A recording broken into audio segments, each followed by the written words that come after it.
이 북아메리카라는 곳이 아무래도 고립이 돼 있지 않습니까? 가까운 지역에서 미국을 공격할 수 있는 수단이 없습니다. 작년 기준으로 미국의 국방비가 9천억 달러라고 얘기가 되고 있습니다. 세계 2위에서부터 15위까지 국가들의 국방 예산을 다 합쳐보면은 미국이랑 비슷해집니다. 미군이 많이 하는 훈련 중에 하나가 기존의 가장 강력한 전투기와 새 전투기들 간에 이제 가상 대결을 붙여보는 경우들이 있는데 108대 0의 스코어가 났다는 겁니다. 그러니까 러시아와 중국이 다 달라붙어 갖고 미국을 향해서 공격을 퍼부으면은.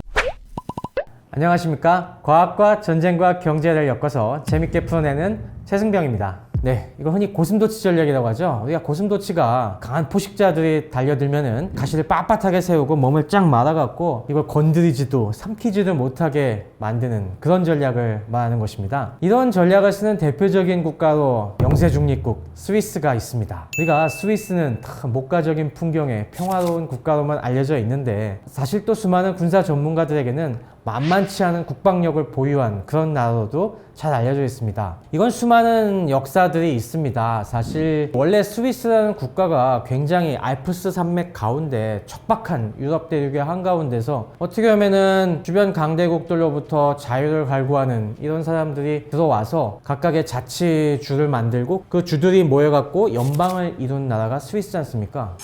우리는 우리 나름대로의 삶의 방식을 고집할 거야. 절대 주변에서 건드리지 마 라고 하는 그런 외부로부터의 간섭을 거부하는, 그리고 우리 땅은 우리가 지킨다고 하는 이런 아주 자존심이 강한 사람들이 모여 사는 곳이고요. 그만큼 예로부터 국방에 큰 신경을 써왔습니다. 예전에는 스위스 자체가 굉장히 먹을 게 없는 땅이었어요. 그래서 예전 스위스의 주 산업지가 하나가 용병이었지 않습니까? 쉽게 얘기해서 남을 대신에 피를 흘려주고 그걸로 겨우 먹고 사는 그런 나라였는데, 먹을 것도 없어갖고 그냥 목축해서 겨우 짠 그 치즈 갖고 겨울에 그 느끼한 퐁듀 찍어 먹으면서 버티던 나라였는데, 그런 나라가 결국에 정밀기계공업 같은 게 발전하면서 스위스 시계를 비롯한 그런 정밀기계공업과 금융산업이 크게 발전하면서 전 세계적인 부국으로 올라서게 된 거죠. 19세기 말까지는 그렇게 크게 국방을 걱정해야 될 상황은 아니었는데 19세기 말 20세기 초가 되면서 유럽의 열강들이 딱딱 세력이 형성이 되니까 이제 국방의 위협이 커지게 됐습니다. 일단 그 당시 대륙의 힘이 프랑스와 독일, 이탈리아 이런 거대한 국민국가들 중심으로 재편이 되니까 만만치 않은 기계공업을 갖고 있는 저 스위스를 우리가 먹어서 저 기반을 차지하면은 국력에 큰 도움이 되지 않을까 노려보기 시작하니까 그때부터 스위스가 본격적인 고슴도치 전략을 발전시키기 시작합니다. 그래서 이 당시에는 방어 계획의 이름이 있습니다. 이게 슈바이처 레두잇이라는 이름이 붙었는데요. 저항보 아니면 보루 그런 뜻이 있습니다. 우리가 밖에 성벽을 갖다가 막 거기 맞아서 싸우다가 거기가 뚫리면은 안에 있는 그 요새에서 최후의 저항을 하게 되는데, 그 최후의 저항을 펼치는 그 안쪽의 요새가 바로 레두잇 저항보라는 것입니다. 왜 우리가 뭐 영화 반지의 제왕이나 그런 것도 보면은 바깥에가 뚫리니까 안으로 막 몰려 들어가고 거기서 최후의 방어전을 피는 곳이 있죠. 그런 걸 갖다가 레드윗이라고 합니다. 이 스위스는 지형을 보시면 아시겠지만은 저쪽에 독일과 접한 요 북쪽 지역은 평탄하고 호수가 많아갖고 딱 방어선을 펼치기가 쉽지가 않아요. 그래서 스위스가 어떤 개념을 발전시키냐면은 우리가 국경에 최대한 국경부터 막긴 시작한다. 하지만은 강력한 적이 계속 밀고 들어오면 우리가 단계적으로 후퇴를 하면서 중앙부 아주 험난한 알프스 산악지대로 퇴각을 한다. 그래서 이 알프스 산악지대 요소에 강력한 요새를 중심으로 해서 방어를 한다. 이런 개념을 발전시킵니다. 알프스 산악지대 요새를 중심으로 한 그것이 방어 보루가 되는 것이죠. 그래서 이런 걸 갖다가 종심방어라고 하는데, 그러니까 앞뒤로 아주 깊숙한 종심방어 전략을 갖다가 추구하면서 기본적인 이 스위스의 방어 시스템이 됩니다. 근데 여기서 중요한 거는 퇴각을 하면서 적을 갖다가 최대한 진격을 방해하고 피해를 많이 입혀야 됩니다. 그러려면 어떻게 해야 되겠어요? 주요 시설들을 차례 다 망가뜨리면서 와야 돼요. 스위스는 지형이 험하기 때문에 예로부터 이 호수도 많고 산에 다 터널도 뚫어가면서 다리도 많고 그런 걸 갖다가 적에게 그냥 넘겨주지 않고 다 폭파시켜가면서 적이 안으로 들어가기가 힘들지 않습니까? 그러면서 적의 진격을 방해하고 안쪽에 알프스 산악지대 요새에는 몇 달 동안 버틸 수 있는 수많은 물자들을 축적해 나갔고, 적이 우리가 공격해보니까 저기 알프스 저 요새도 타 넘어 들어가지도 못하겠고 우리가 뚫다가 다 지치겠다라는 생각이 들게 만드는 게 이 방어 계획의 핵심인 거죠. 네, 설치되어 있었습니다. 정확히는. 지금은 사실 이게 많이 철거가 됐어요. 이게 20세기 초 1차 세계대전 전부터 이 개념이 발전해 오면서 이게 아주 구체화된 게 2차 세계대전 때입니다. 2차 세계대전 때는 스위스가 정말 안보에 위험이 있었던 것이, 그전에는 프랑스와 독일의 양쪽이 균형이 있었는데 나치 독일이 프랑스를 침공을 해서 싹 스위스 주변을 독일, 이탈리아 같은 추축 동맹국이 먹어버리니까 완전히 이제 둘러싸여서 적에게 언제 쳐들어와도 이상하지 않은 상황이 돼버린 거예요. 실제로 나치 독일은 그 당시에 스위스를 침공할 계획을 세우기 시작했습니다. 프랑스를 먹은 다음에 탄넨바움 작전이라는 걸 기획을 해요. 소나무라는 독일 노래 아시죠? 오 탄넨바움 오 탄넨바움, 그 노래 바로 그 탄넨바움입니다. 정확히는 전나무죠. 예. 전나무 작전을 우리가 만들면서 야 이거 뭐 우리 강력한 나치 독일군에게는 한입거리밖에 안 되겠는걸 하고서 위협을 하니까 스위스가 이 당시에 아주 병력을 대대적으로 소집합니다. 작은 나라지만은 병력 소집할 수 있는 규모가 거의 100만 명 됩니다. 예비군 다 소집하면은. 그래서 이 당시에 거의 50만 명 가까운 병력을 소집해갖고 막 군단을 편성을 해서 서쪽, 북쪽, 동쪽 여기에 이제 군단을 배치시키고 중앙 산악지대 요새지대에도 강력한 군단을 배치시켜 놓고 쳐들어올 테면 쳐들어와봐. 그러면은 너네 아주 괴롭게 만들어주마. 이런 아주 공언을 합니다. 그러면서 아예 그런 사실들을 크게 떠벌려요. 들어오면은 너네 이 터널, 다리 이런 거 쓸 줄 알지? 천만의 말씀, 우리 다 폭파시킬 거야. 우리 준비 다 돼 있어. 실제로 그 당시에는 즉시 폭파시킬 수 있게 실제로 폭탄을 다 장착을 해놨어요. 그리고 결국에 나치 독일이 쟤들이 저렇게까지 하는데 우리가 침공해서 무슨 득이 되지? 생각을 해보니까 그런 위험을 감수할 정도의 득은 없는 거예요. 그래서 나치 독일이 그 다음에 뭐 영국 항공전 버리고 소련을 쳐들어가면서 그 당시에 그쪽이 더 급하니까 스위스는 나중에 여유가 되면 하자 밀어놨는데 그게 전쟁 끝날 때까지 그 기회를 못 잡았죠. 그래서 결국에 고슴도치 전략으로 스위스가 국방을 지켜내니까 냉전 시대에도 그걸 계속 유지시킵니다. 냉전 시대에도 주변의 나토, 서유럽 국가들은 별 걱정이 안 됐는데 항상 동독부터 수많은 공산권 국가들이 바르샤바 조약기구의 공산 군대가 쳐들어오면은 야 쟤들이 우리 스위스는 가만 냅두겠냐? 야, 우리 당연히 먹으려 들 거야. 그래서 마찬가지로 예비군 시스템과 여러 방어 시스템을 갖다가 온전해 놨습니다. 그래서 그때는 수많은 요새와 그런 요소의 폭탄을 다 그냥 내버려 뒀어요. 그래서 불과 2000년대까지만 해도 언제든지 터뜨릴 수가 있었습니다. 근데 이걸 최근인 2010년대 들어서 이제는 근데 좀 러시아도 이빨 빠진 호랑이가 됐고 이제 뭐 전쟁이 크게 일어나겠냐 싶어서 그때부터 철거하기 시작했어요. 그래갖고 지금은 사실 가보셔도 폭탄이 없습니다. 지금은. 최근 들어서는 이런 걸 갖다가 너무 많이 없앴다. 다시 조금 설치해보자. 러시아의 위협이 있으니까 그런 움직임들도 있긴 있습니다. 네, 한국은 북한이 일단 실존적인 위협이 있죠. 특히 우리는 불리한 상황인 것이 서울이 너무 북쪽에 있습니다. 휴전선과 너무 가깝게 있기 때문에 당장 휴전선 주변에 북한이 수많은 여러 가지 재래식 화포와 방사포들을 갖고 있죠. 그래서 그냥 전쟁이 딱 시작이 되면은 갱도진지에 문을 열고서 수많은 포들을 쏘는 것이 계획이 돼 있기 때문에 우리는 여러 가지 지금 그거에 방어할 수 있는 수단들을 요격 미사일들을 지금 개발을 하고 있습니다. 이제 북한이 여차하면은 강력한 핵탄두를 탑재한 탄도미사일을 쏠 수가 있기 때문에 그래서 우리가 여러 가지 천궁 시리즈들을 업그레이드 시켜가면서 그런 방사포들이라든가 탄도미사일, 순항미사일들을 요격할 수 있는 그런 무기들, 그 외에 뭐 발칸포라든가 이 요격 체계들 같은 경우들 이런 것들을 갖다가 계속 깔아놓고 있고요. 하지만 현실적으로 우리가 다 막진 못합니다. 어느 정도 피해는 감수하지만 그 다음에 즉시 우리의 또 강력한 공군력과 우리의 또 탄도미사일 전력이 동원이 돼서 포탄과 미사일을 쏜 적의 후방 거점들을 갖다가 집중적으로 폭격을 해서 더 이상의 피해는 막는다. 이런 식으로 일단 방어체계가 돼 있고요. 그 다음에 만약에 북한의 지상군이 내려오게 되면은 강력한 육군 지상군 전력을 갖고 있기 때문에 단계적으로 많은 방어선들이 설정이 돼 있습니다. 그래서 처음 몇 개 방어선은 뚫리더라도 그 다음에 우리가 예비군을 모아서 강력한 우리가 또 전차와 자주포 전력을 앞세워서 반격을 해 들어가면서 그 공격 부대들을 부수고 가능하다면은 계속 북진을 해서 완전히 북한을 괴멸시킨다는 그런 식의 방어 전략이 짜여져 있습니다. 우리가 뭐 세계 지도와 지구본을 보시면 딱 느끼시겠지만은 이 북아메리카라는 곳이 아무래도 고립이 돼 있지 않습니까? 서쪽으로는 태평양이라는 거대한 대양이 있고 또 동쪽으로는 대서양이라는 거대한 대양이 있어 갖고 주변 강대국이 없지 않습니까? 북쪽에는 캐나다, 인구가 근데 훨씬 적고, 그리고 우방 국가죠. 그리고 남쪽은 멕시코. 물론 멕시코도 옛날에 독립 초기에야 뭐 텍사스 같은 걸 놓고서 전쟁을 했지만은 뭐 지금은 역시 미국과 끈끈한 관계를 갖고 있으니까 멕시코가 쳐들어올 이유가 없고, 우리가 지정학적으로 고립되어 있다는 게 그거 자체가 하나의 큰 이점이 되고요. 물론 뭐 그거에 위협을 받았던 적이 딱 한 번 있었죠. 이게 이른바 쿠바 미사일 위기. 미국은 그래서 또 중요하게 생각하는 게 이 중미권 국가들, 멕시코 이외에도 카리브해 여러 섬나라 국가들이라든가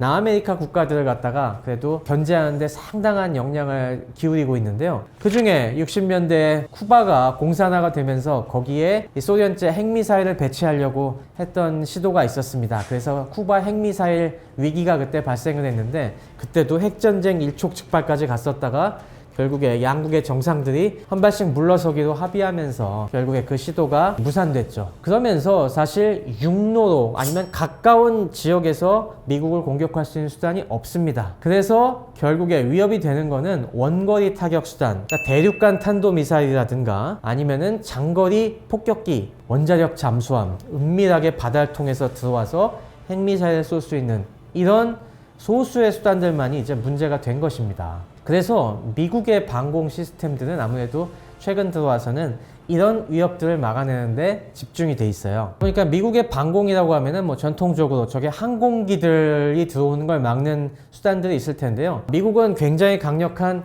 장거리 지대공 미사일들을 많이 배치하고 있기 때문에 뚫는 것 자체가 어렵고요. 또 미국 본토에도 수많은 공군기들이 있기 때문에 역시 원거리에서 포착이 돼갖고 즉시 요격을 당하기 일쑤입니다. 그래서 지금 미국에 도전할 수 있는 러시아나 중국 같은 국가들은 이 대륙간 탄도탄 아니면은 잠수함 발사 탄도탄 같은 굉장히 은밀하고 요격이 어려운 수단에 집중을 하고 있죠. 그래서 최근에 이제 미국의 이 방공의 핵심도 그런 미사일 방어 체계가 핵심입니다. 네, 그래서 이 미국은 당연히 이 공군이라든가 해군이 갖고 있는 여러 가지 요격 자산들 이외에도 이 본토 방어를 위해서 미사일 디펜스 에이전시라는 것이 있어갖고 여기서 또 별도의 이런 요격 자산들을 관리하고 있는데요. 미사일 디펜스 에이전시가 1년에 쓰는 돈만도 100억 달러, 한 13조, 14조 정도가 여기서만 쓰이고 있습니다. 이 미국은 지금 점점 더 이 미사일 디펜스 시스템을 촘촘하게 업그레이드하는 쪽으로 나가고 있습니다. 아무래도 탄도미사일은 막 높은 고도에서부터 떨어지기 때문에 이제 사드 같은 이런 강력한 레이더를 통해서 상층 고도, 고고도에서부터 요격을 해 들어와갖고 이게 거기를 뚫는다 하더라도 이 하층 고도에서도 다양한 이 요격 미사일들을 이용을 해서 어떻게든 미국 본토에 떨어지는 미사일이 없게 만드는데 이제 핵심 노력을 기울이고 있고요. 그래갖고 당연히 이런 방패가 강하다 보니까 요즘 러시아와 중국에서는 또 새로운 무기들을 이용을 해서 이걸 뚫으려고도 하고 있습니다. 그래서 뭐 초음속 활공 미사일 같은 경우들 많이 개발하고 있고, 탄도 미사일 같은 경우도 요격이 어렵게 떨어지면서 굉장히 복잡한 기동을 하는 이런 미사일들도 많이 개발을 하고 있고요. 그리고 최근에 기상 기구로 위장한 중국의 기구가 성층권으로 날아가서 하듯이 이렇게 은밀하게 날아가서 본토를 타격할 수 있는 다양한 수단들이 지금 실험이 되고 있습니다. 특히 최근에는 훨씬 소형화된 탐지하기 어려운 여러 가지 드론들이 많이, 무인비행체들이 개발이 되면서 미국이 이런 쪽까지 지금 커버하느라고 굉장히 고심하고 있습니다. 사실 유지비가 어마어마하게 많이 드는 무기들이 그동안 여러 있어 왔습니다만 가장 최근에 많이 얘기되고 있는 건 F-22 랩터가 되겠죠. 근데 F-22 랩터는 아직 없앤 건 아닙니다. F-22는 우리가 5세대 전투기의 가장 선두주자로서 이게 벌써 나온 지가 한참 됐습니다만은 나온 뒤부터 지금까지 적수가 없는 무적의 전투기로 계속 활약을 하고 있습니다. 그래서 처음에는 이게 기존의 뭐 F-15를 완전히 대체해서 한 뭐 400기, 500기 정도를 배치하려고 했는데 지금은 200기 미만으로 배치가 되고, 이게 너무 비싸고 더 생산을 하지 말고 그냥 있는 거 계속 쓰다가 점점점 줄여나가자 라고 하는 그런 기조를 취하고 있죠. 근데 F-22 랩터가 개발될 때부터 지금까지 압도적인 성능을 갖고 있기 때문입니다. 미군이 많이 하는 훈련 중에 하나가 이렇게 새로운 전투기가 나오면은 기존의 가장 강력한 전투기와 새 전투기들 간에 이제 가상 대결을 붙여보는 경우들이 있는데, 그전 같은 경우는 뭐 이게 격차가 그래도 10몇 대 1 그 정도 차이는 났어요. 그러니까 많이는 나더라도 그래도 이쪽 열대 이쪽 한 대가 붙어보면은 그래도 한 대 정도는 격추시킬 수가 있었는데, 이게 2000년대 중반에 F-22랑 F-15랑 붙여보니까 108대 0의 스코어가 났다는 겁니다. 그러니까 기존 전투기로는 한 대도 격추시킬 수 없을 정도로 압도적인 성능을 갖고 있다는 겁니다. 여러 가지 이유가 있는데요. 딴 나라들은 일단 그거보다 강하게 만들 기술력이 부족합니다. 거기 들어가 있는 아까 말씀드린 요소의 기술들이 뭔가가 좀 부족해서 스텔스가 부족하건 뭐 여러 가지 엔진 성능이 부족하건 무장이 부족하건 해갖고 못 따라오는 경우들도 있고, 미국 스스로도 이 정도보다 더 강력한 전투기를 만들 필요가 있을까? 이건 좀 오버스펙이야 라고 해서 후속기인 F-35는 그거보다 조금 저렴하게 하지만 더 많이 생산할 수 있고 유지가 쉬운 방향으로 선회를 한 거죠. 그러면서 F-22는 뭐 지금 상황에서 없애진 않을 겁니다. 강력한 수단으로서 계속 있는 거 정비시켜 가면서 그 어느 정도 숫자는 유지하되, 그건 역시 비장의 카드로 놔두고 주로 이제 전선에서 활동할, 그리고 우방국들에게도 팔 그런 전투기로는 F-35 라이트닝 2를 지금 계속 밀고 있는 거죠. 네, 미국의 국방비 규모가 정말 상상을 초월합니다. 미국은 정말 아까 얘기한 것처럼 이 공군, 해군 항공대, 뭐 해병대 항공대, 뭐 주방위군 이런 거 각각의 공군력이 뭐 딴 나라를 압도할 정도로 어마무시한 전력, 거기에 뭐 수많은 미사일과 방공 시스템 등등등 또 전략 무기들까지 해서 어마어마한 수준의 국방력을 갖고 있기 때문에 예산도 정말 천문학적입니다. 작년 기준으로 미국의 국방비가 9천억 달러라고 얘기가 되고 있습니다. 한 1200조 원 정도 될 겁니다. 네, 우리나라 1년 전체 국가 예산이 600조 원 정도라고 보면은 우리나라 2년치 예산을 한 해 국방비로 쓰고 있는 겁니다. 전 세계 이렇게 쓸 수 있는 나라는 없고요. 순위를 봤을 때 세계 2위에서부터 15위까지 국가들의 국방 예산을 다 합쳐보면은 미국이랑 비슷해집니다. 그러니까 거기서 뭐 반 줄인다고 해서 그래도 중국 국방 예산보다는 2배 이상 많거든요. 앞으로 물론 중국의 국방 예산이 더 늘어나면은 모르겠지만은 지금까지는 뭐 상대하기에 충분하다고 볼 수가 있을 것 같습니다. 미국과 전 세계요. 이건 좀 너무 극단적인 시나리오인데, 미국의 전략은 결코 우리가 혼자 싸우진 않는다는 겁니다. 해양 국가의 특징이 뭐냐면은 패권이라고 하는 것들은 결코 한 나라가 모든 걸 다 할 수는 없어요. 당연히 주변에 동맹국들이 같이 움직여줘야 우리의 그만큼 부담도 덜고 다양한 방면에서 출현하는 적들을 갖다가 상대할 수가 있죠. 지금 당연히 미국의 패권에 도전하고 있는 중요한 세력이 중국, 그리고 요즘 또 거기에 편승하려고 하는 러시아지 않습니까? 러시아와 중국이 거기에 뭐 만약에 유럽 같은 다른 나라들이 다 달라붙어 갖고 미국을 향해서 공격을 퍼부면은 아무리 미국이라도 이 상대를 할 수는 없죠. 당연히 허점이 여러 군데가 뚫리게 돼 있는데, 미국은 그래서 수많은 동맹국들을 이용을 해서 유럽은 나토를 중심으로 묶여 있고, 동아시아는 또 우리 한국, 일본, 그리고 태평양 지역은 호주와 같은 이런 우방들을 두고서 이들이 서로 역할을 분담해서 같이 이런 위협적인 적들을 상대하는 시스템을 만들어 왔고요. 그런 시스템을 언제까지 쭉 지속시킬 수 있냐에 따라서 이 미국의 패권이 유지되느냐 마느냐가 결정이 되겠죠. 역사에 그런 절대적인 답은 없습니다. 당연히 전 세계의 역사를 보면은 우리가 뭐 강대국의 흥망이나 그런 유명한 저작을 보시면 나오듯이 모든 국가가 흥망성쇠가 있습니다. 미국이라고 하더라도 물론 당분간은 상상하기 어렵지만은 미국도 쇠락하지 않는다는 보장은 없습니다. 그건 앞으로 미국이 어떻게 하냐, 또 주변의 그 도전자들이 어떻게 하냐에 따라 다르겠고요. 하지만 미국은 그런 역사의 교훈을 잘 인지하고 있기 때문에 그러한 도전들을 현명하게 처리하고 최대한 자신들의 패권을 길게 가져가려는 쪽으로 지금도 끊임없이 노력을 하고 있죠. 당장 지금 계속 떠오르고 있는 중국의 위협을 대처하기 위해서 미국이 안보 전략을 굉장히 많이 개편하고 있습니다. 여러 가지 첨단 기술들, 우리 지금 최첨단 기술이 뭐 AI, 로보틱스, 그리고 아까 얘기한 여러 가지 뭐 드론 기술이라든가 뭐 이런 것들을 다 종합적으로 이용을 해서 압도적인 적을 능가할 수 있는 그런 우위를 구축하는데 계속 노력을 하고 있고요. 그리고 뭐 미국이 현명한 거는 우방들을 잘 활용한다는 겁니다. 거기서 뭐 우리 한국과 일본, 유럽의 이런 중요한 우방들을 잘 어떻게 대해주고 같이 함께 가느냐가 미국의 도전한 세력을 꺾느냐 마느냐를 좌우하는 핵심 키가 되겠죠.